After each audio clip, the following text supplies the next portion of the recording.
किया।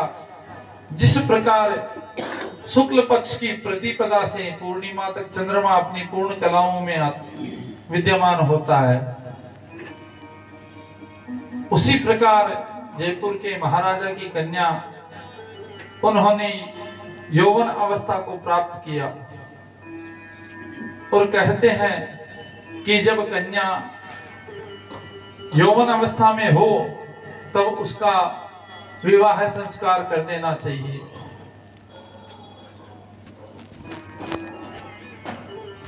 तो जयपुर के महाराजा को भी अपनी कन्या के लिए सुयोग्य वर ढूंढने की चिंता होने लगी। एक पिता को पुत्री के लिए चिंता होना स्वाभाविक है, क्योंकि कन्या के विवाह के लिए पिता पता नहीं क्या क्या कामनाएं रखता है।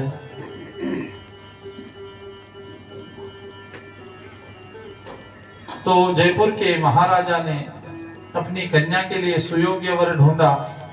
जो राजघराना करौली है, वहां के राजकुंवर को उन्होंने अपनी कन्या के लिए सुयोग्य वर के रूप में प्राप्त किया। अब उनका विवाह समय तय किया गया कि इस तिथि को इनका विवाह होना है।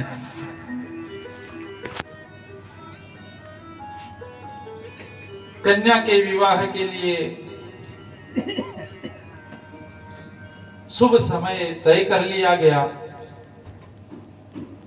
जो ही विवाह का समय नजदीक आया तो कन्या ने अपने पिता जयपुर के महाराजा से हाथ जोड़ के निवेदन किया कि पिताश्री, मैं आपसे एक विनय करती हूं कि आप मुझे एक वचन दें कि मैं जो भी मांगू मेरे विवाह में आप वो मुझे देंगे।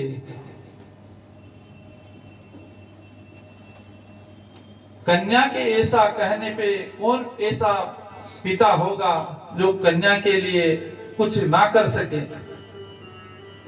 और वो तो ठहरे जयपुर के महाराजा।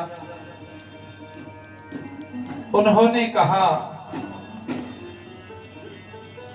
कि बेटी, तुम्हें जो कुछ भी चाहिए इशारा करो,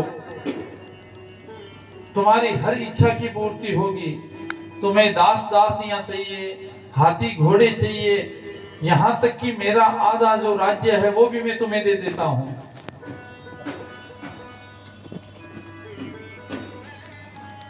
लेकिन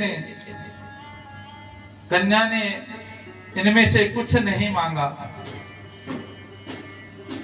उस कन्या ने अपने पिता से पुनः प्रार्थना की कि पिताश्री, मुझको ऐसा कुछ नहीं चाहिए। तो महाराजा ने अपनी कन्या से पुनः पूछा कि बेटा, तुम्हें चाहिए क्या? तुम चाहो तो मैं पूरा राज्य ही तुम्हें दे देता हूं, पर तुम क्या चाहती हो? तो कन्या ने हाथ जोड़ के निवेदन किया कि पिताश्री, मुझे और कुछ नहीं चाहिए। जिन ठाकुर की मैंने बचपन से पूजा की है, उन ठाकुर मदन मोहन जी को मुझे दे दीजिए। मैं अपने साथ ले जाना चाहती हूँ।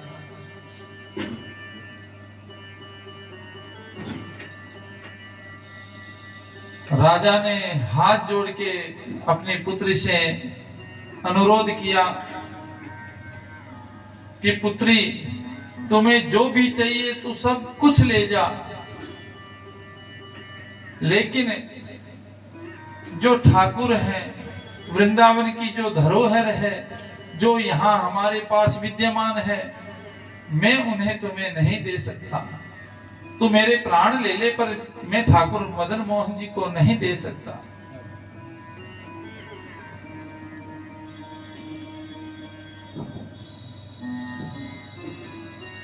कन्या ने कहा, नहीं पिताजी, मैं जिन प्रभु की बचपन से पूजा करती आई हूँ, जिन प्रभु के गुणगान करती आई हूँ, मैं उन प्रभु को अपने साथ ले जाना चाहती हूँ।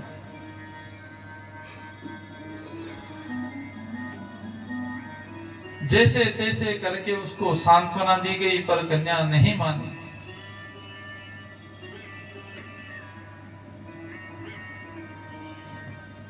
तो महारानी ने महाराज से उन्होंने निवेदन किया कि महाराज, अपने पुत्री है, अगर वो ठाकुर जी की पूजा करना चाहती है तो उसके साथ ठाकुर जी को विदा कर दो। फिर भी महाराजा के मन में संतोष नहीं हुआ कि कैसे मैं ठाकुर जी को अपनी पुत्री के साथ विदा कर दूं। जो राजस्थान में वृंदावन की जो धरोहर के रूप में 3 ठाकुर विद्यमान है, मैं उन्हें कैसे विदा कर दूं अपने जयपुर नगर से।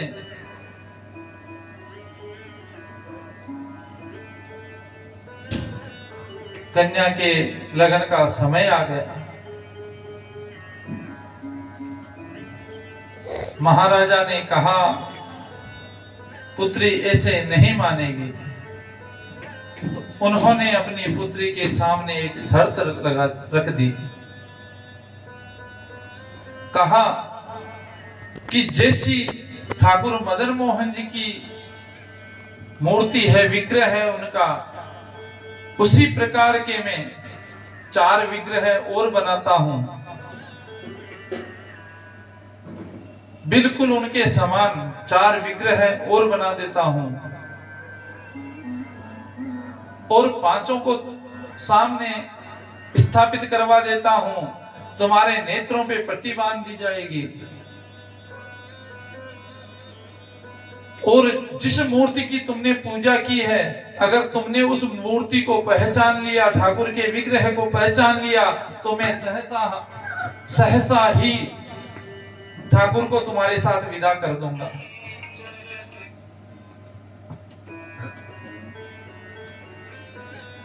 ऐसी शर्त महाराजा ने अपनी पुत्री के सामने प्रकट कर दी।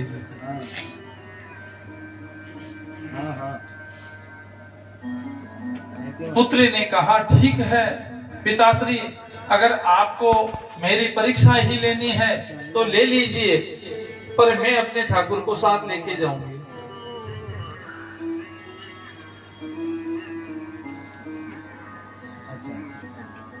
अब कन्या के विवाह से पूर्व ठाकुर मदन मोहन जी की मूर्ति के 5 विग्रह स्थापित किए गए, और 5 विग्रह एक जगह स्थापित कर दिए गए। जिस समय कन्या के सामने यह शर्त रखी गई, सायंकाल का समय था। संपूर्ण रात्रि में राजा की पुत्री को निद्रा नहीं आई, और वो ठाकुर मदन मोहन जी के प्रासाद मंदिर के द्वार पे बैठी बैठी पूरी रात रोती रही कि प्रभु, बचपन से आपने मुझे अपनी सेवा दी है, आपकी सेवा में ही करती हूँ, बचपन से पूजा करती आई हूँ, और आप अब मुझसे मेरी सेवा छीन रहे हैं। ऐसा कौन सा गुनाह कर दिया मैंने, ऐसा कौन सा पाप कर्म कर दिया कि आप मुझसे अलग होना चाहते हैं।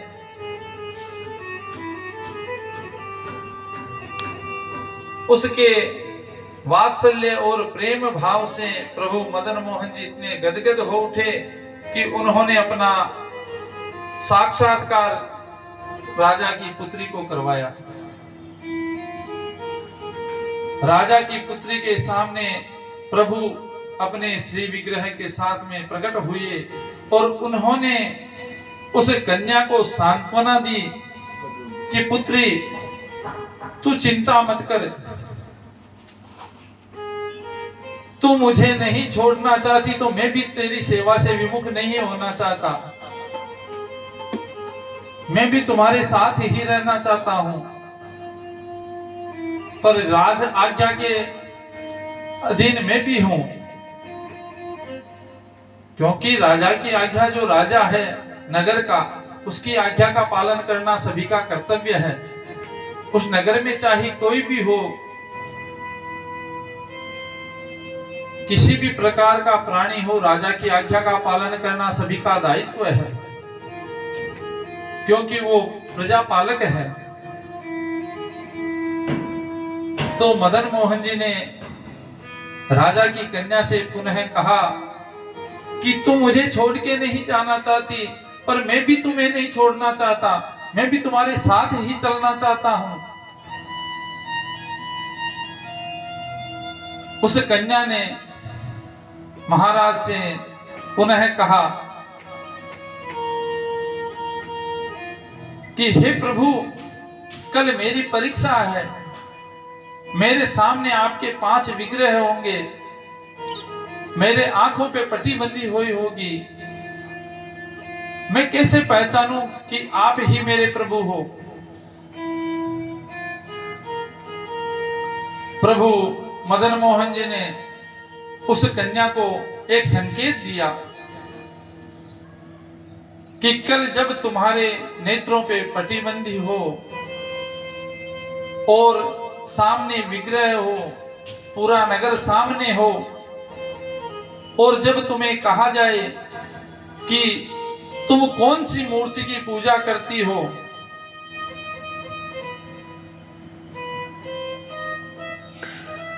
उस समय जब तुम विग्रह का स्पर्श करोगी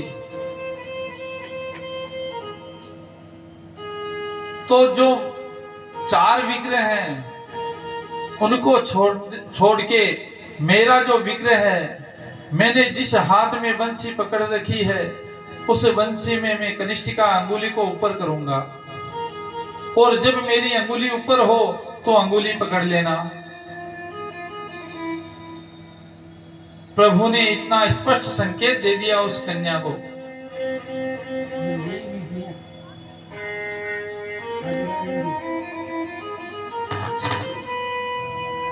अब दूसरे दिन भोर काल में संपूर्ण जयपुर नगर एक जगह उपस्थित हुआ। राजा और राज दरबारी सभी एक जगह उपस्थित हो गए। कन्या को बुलाया गया। ठाकुर श्री मदन मोहन जी के 5 विग्रह स्थापित किए गए। कन्या के नेत्रों पे पट्टी बांध दी गई और कहा, अब जितने 5 विग्रह हैं उनको स्पर्श, हाथ से स्पर्श करके बताओ कि तुमने कौन से ठाकुर की पूजा की है।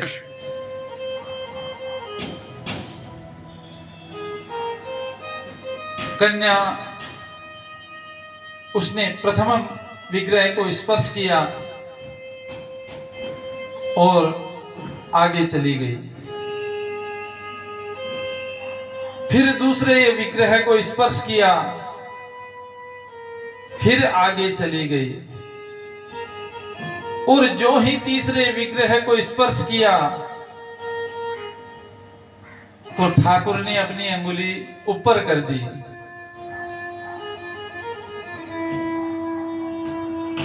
और जैसे ही अंगुली ऊपर करी, राजा की दृष्टि उस अंगुली पे चली गई और कन्या ने वो अंगुली पकड़ ली और ठाकुर के विग्रह को अपने हृदय से लगा लिया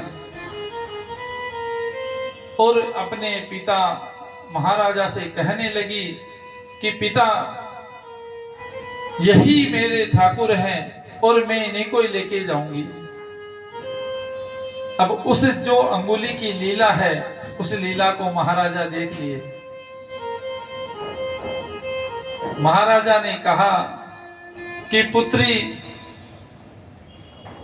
तुम्हारे ले जाने की इच्छा से ठाकुर नहीं जा रहे, ठाकुर की इच्छा है तुम्हारे साथ जाने की, इसलिए इन्होंने अंगुली ऊपर उठा दी। और ये ठाकुर की ही इच्छा है जो तुम्हारे साथ जाना चाहते हैं, लेकिन मैं इनको ऐसे तुम्हारे साथ विदा नहीं कर सकता।